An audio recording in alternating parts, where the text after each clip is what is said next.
Hey, everybody, it's Mike from the Mike Wagner Show. Powered by Sonic Web Studios. Visit online at sonicwebstudios.com for all your needs. Look at a professional website without breaking your budget. Sonic Web Studios is the answer.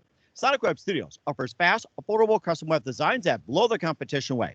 Call today at 1-800-303-3960. That's 1-800-303-3960. Or email support at sonicwebstudios.com. Mention the Mike Wagner Show. Get 10% off your first order. Sonic Web Studios. Take your image to the next level.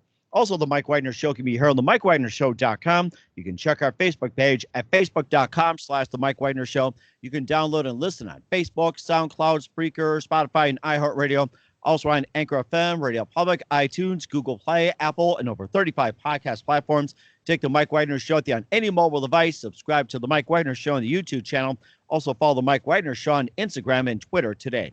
We're here with a wonderful director, comedian, actor, singer, and athlete of all things from Salt Lake City. He's got a movie out called Once is Enough. It's an award-winning documentary. It's a part documentary and part stand-up comedy. Just very inspiring and very heartwarming. And of course, he got a BFA degree in theater at Missouri State University. He's appeared on Late Night with David Letterman, appeared on 25th Annual Putnam County Spelling Bee. And of course, it's about the transformational journey of a 32-year-old comedian as well, too. So live, ladies and gentlemen, from beautiful Salt Lake City, ladies and gentlemen, the very, very multi-talented Jeffrey James Binney. Jeffrey, good morning, good afternoon, good evening. Thanks for joining us today. Good morning, Mike. Thanks for having me.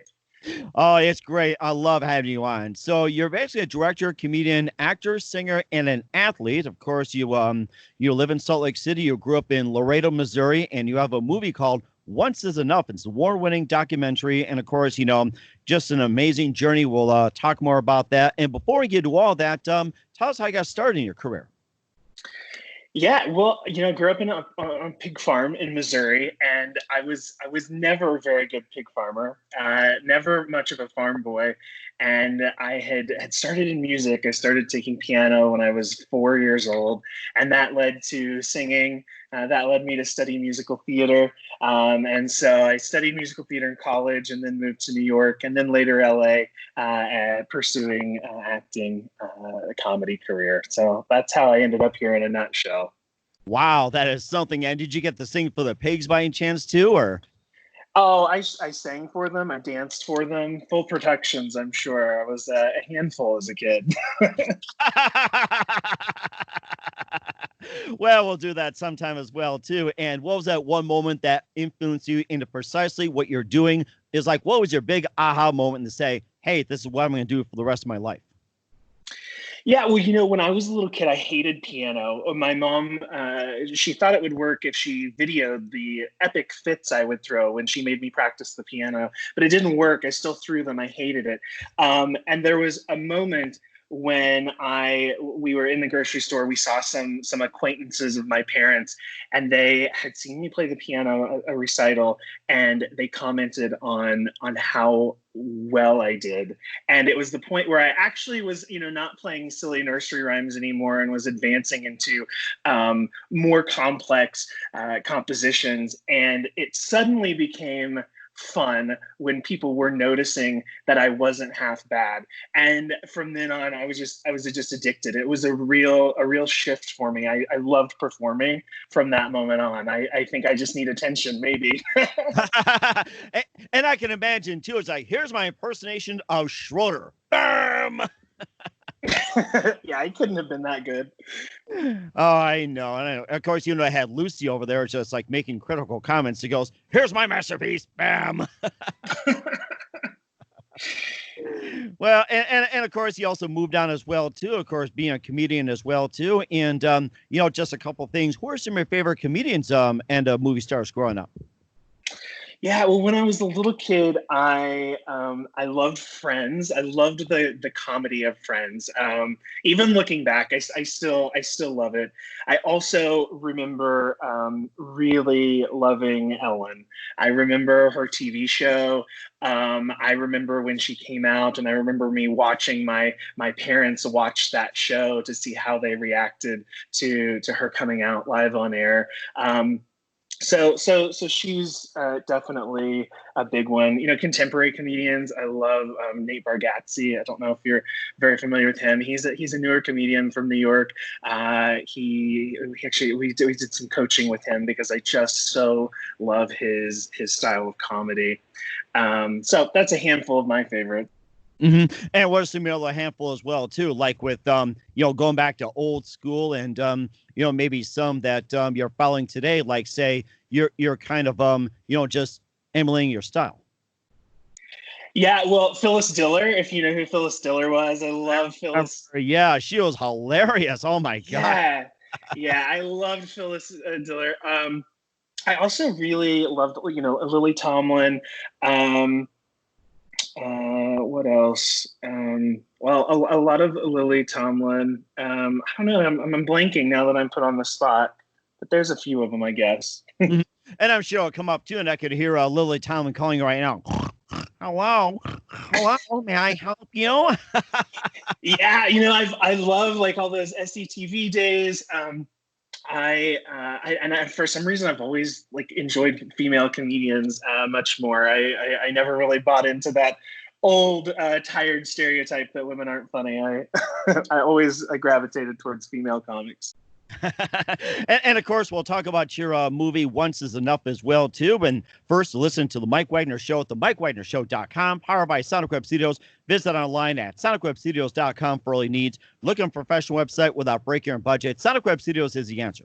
Sonic Web Studios offers fast, affordable custom web designs at below the competition way. Call today at 1-800-303-3960. That's 1-800-303-3960. Or email to support@sonicwebstudios.com. Mention the Mike Wagner Show. Get 10% off your first order. Sonic Web Studios. Take your image to the next level. Also, the Mike Wagner Show can be heard on the MikeWagnerShow.com. You can check our Facebook page at facebook.com/the Mike Wagner Show. You can download and listen on Facebook, SoundCloud, Spreaker, Spotify, and iHeartRadio. Also on Anchor FM, Radio Public, iTunes, Google Play, Apple, and more. Take the Mike Wagner Show on any mobile device. Subscribe to the Mike Wagner Show on the YouTube channel. Also follow the Mike Wagner Show on Instagram and Twitter today.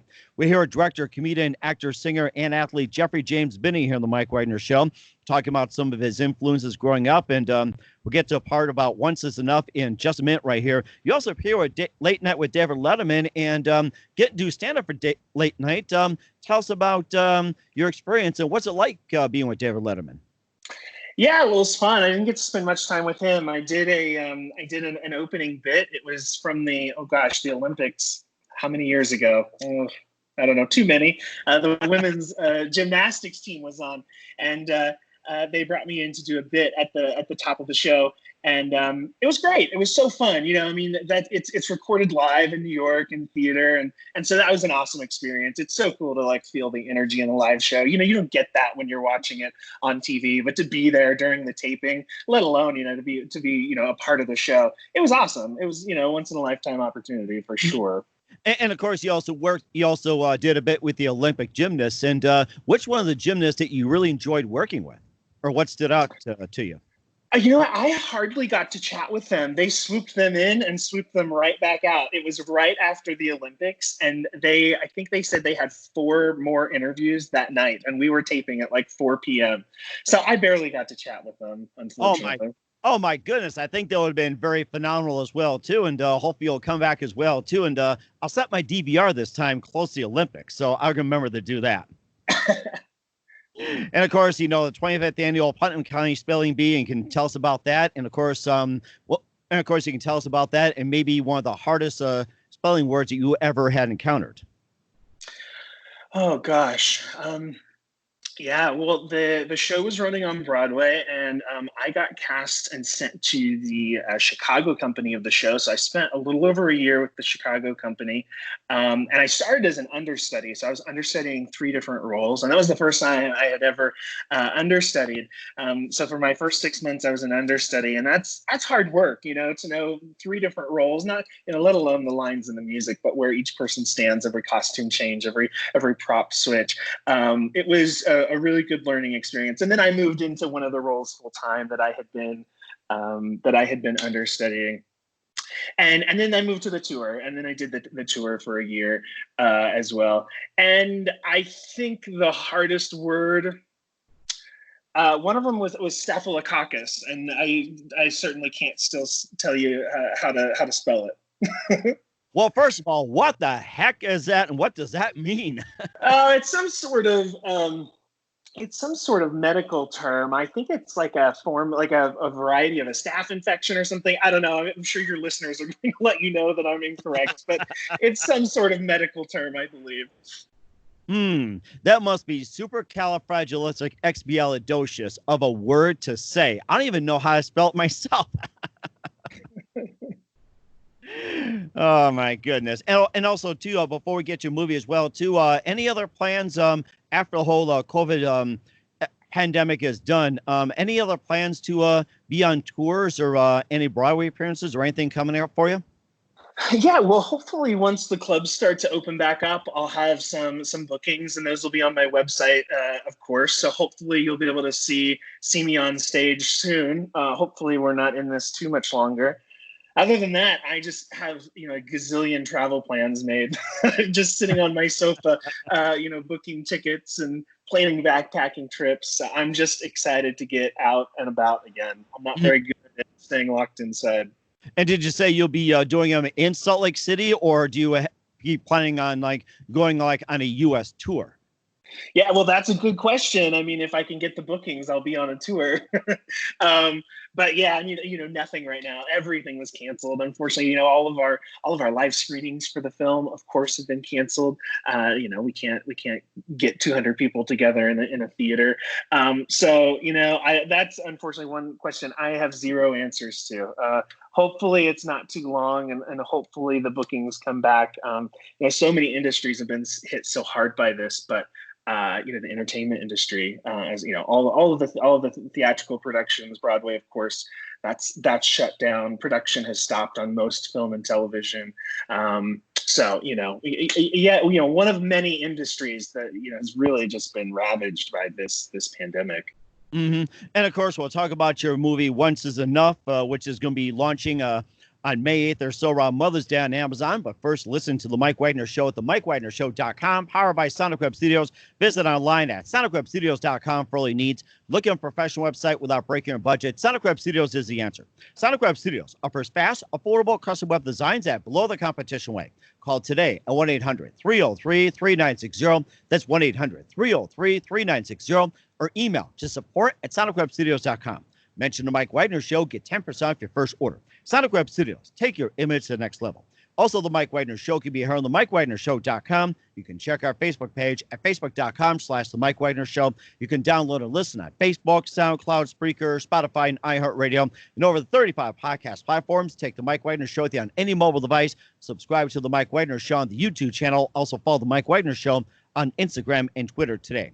We're here with director, comedian, actor, singer, athlete Jeffrey James Binney from Salt Lake City here on the Mike Wagner Show. And finally, we're going to get to the movie Once Is Enough. It's an award-winning documentary, part stand-up, and it's going to be launching around Mother's Day or so. And tell us about the terrific movie you're in.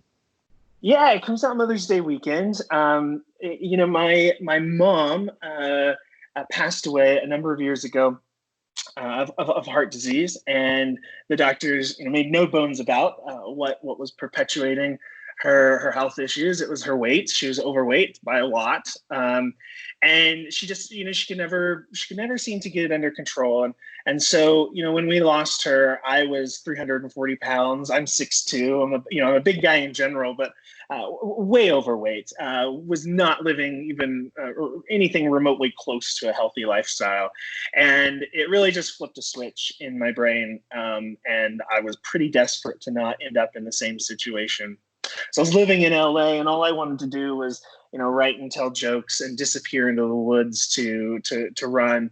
And one of my friends said, well, maybe you can turn that into something useful. Can you think of, a project? Can you direct that towards something valuable? And it just clicked, and this idea came to me. So the film is half stand-up comedy, half documentary, like you said. I decided that the most reasonable way to lose weight was to run a 100-mile ultra marathon. So the film documents the process of me training for and running this 100-mile ultra marathon, and then I wrote my first hour comedy show about the whole debacle. So the film is a juxtaposition of those two elements. And it's amazing as well too. I don't know if I could try a 100-mile ultrathon and try to lose 100 pounds at the same time. It's like I sometimes lose 100 pounds, just other ways unimaginable. I have to say that. So, yeah, well, the nice thing is when you're running 70 miles a week training for these things, it's difficult not to lose weight.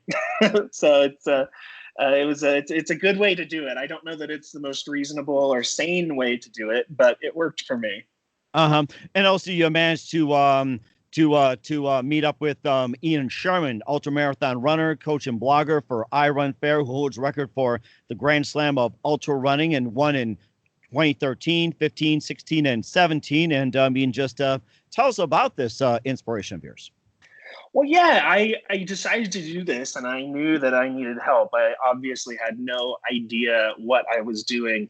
And he, like you just mentioned, is a superstar in the ultra running world. I think it's been beaten now, but for a long time he held the fastest 100-mile time, which was like 12 hours and 30 minutes or something, insanely fast. So he was my number one choice, and I reached out and I just said, hey, I'm a 6'2", 340-pound ginger lumberjack. I want to run a 100-mile ultra marathon. Is there any chance you would be interested in training me and being a part of the film? And to my surprise, he said yes.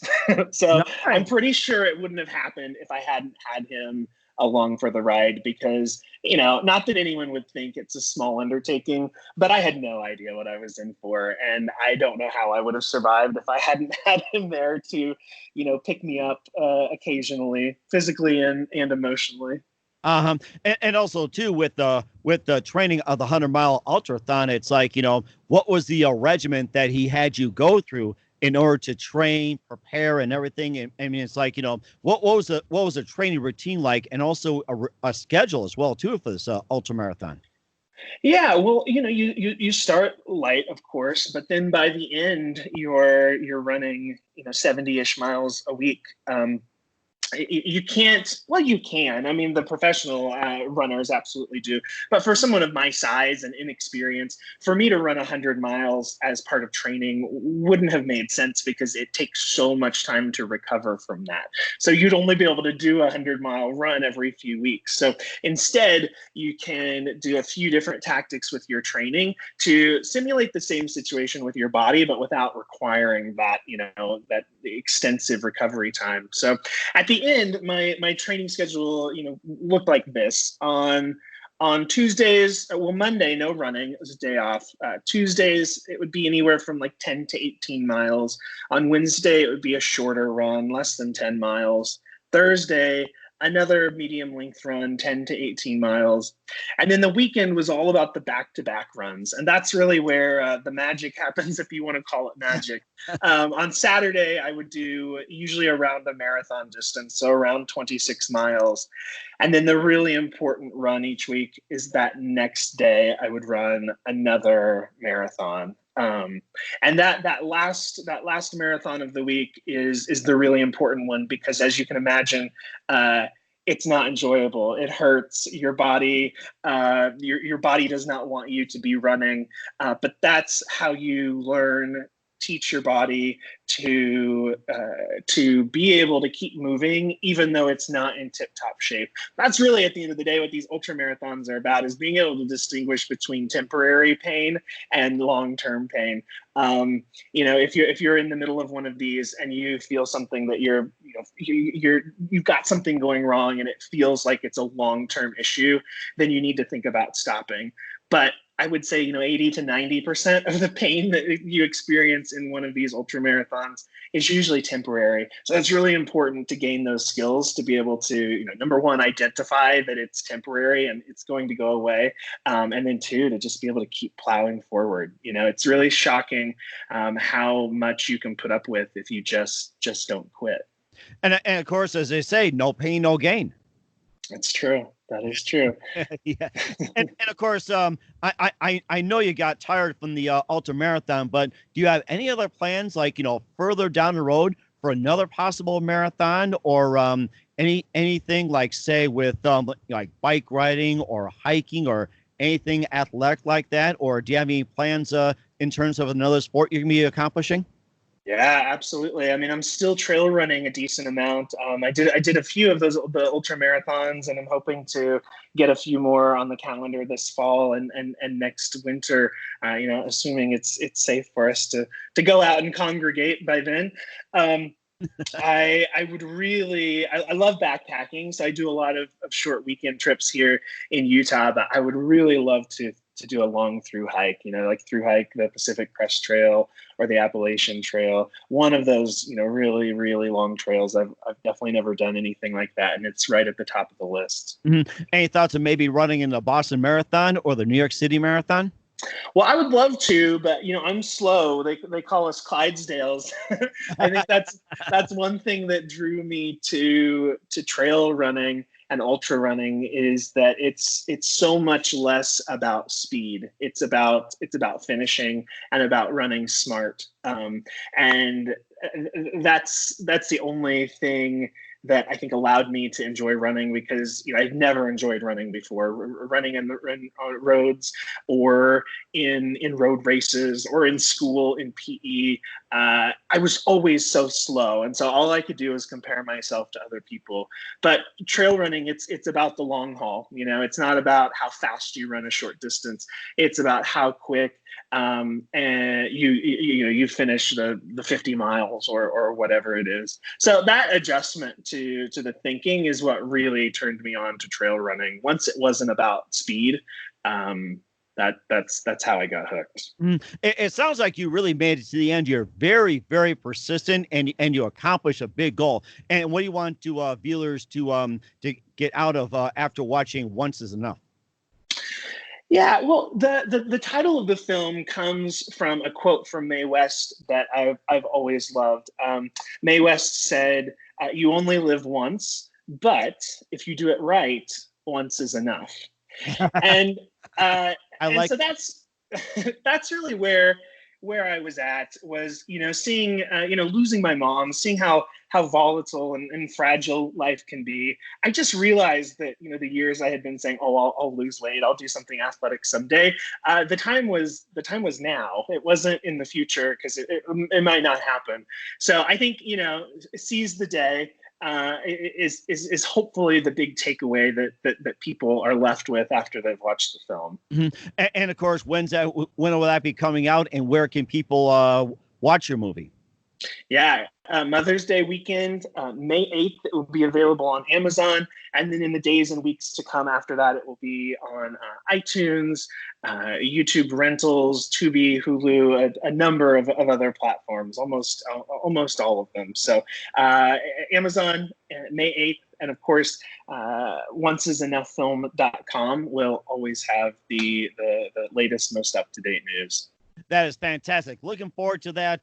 Watching Once Is Enough in a couple more minutes with Jeffrey James Binney. We'd love to have you back on very soon. You've been great. And a couple of things. Who do you consider biggest influence in your career? I think Ellen DeGeneres, both on and off stage. Not only do I love her comedic style, I love her message of kindness and togetherness, her avoidance of negativity. I think in a lot of different ways, I very much look to her as a role model. And what's the best advice you can give to anybody at this point? Don't give up. Just don't give up. I think that everyone is hears about this film and thinks, gosh, how could someone run 100 miles? But this is my first film project, and arguably making the film and getting it finished might have been more difficult than the run, if you can imagine. Mm-hmm. And there are so many opportunities for me to quit. And if it hadn't been such a personal story, if I hadn't felt like I owed it to my mom to finish this project and see it to the end, I probably would have given up a number of times. Right, so exactly. That's my advice. Yeah, don't give up. Just keep plugging along. And what are upcoming projects in terms of films for 2020 and beyond? Oh, I haven't even gotten that far. This was such a marathon project, literally and figuratively. I don't know what's next. I'm really unsure. What I am really excited about is getting back on stage. This has really dominated my time, and I haven't been able to write new material and get up on stage in front of an audience as much as I would like. So I think most of all, I'm just excited to get back up on stage and try to make some people laugh. It sounds very exciting. Looking forward to having you back on soon and keep us up to date. And once again, Jeffrey James Binney here on the Mike Wagner Show. And once again, tell us about your upcoming projects, your website, how do people contact you, and where can people purchase the movie? Yeah, onceisenoughfilm.com. Also on Instagram, Facebook, and Twitter at Jeffrey Binney, JEFFREYBINNEY. But onceisenoughfilm.com will get you everything you need to know. That's fantastic. Jeffrey, a big thank you for your time. You've been fantastic. Looking forward to having you again soon. Do us a favor, keep us up to date. We'd love you to have back on sometime in 2020 and beyond. You've been fantastic. Thanks so much, Mike. Have a good one.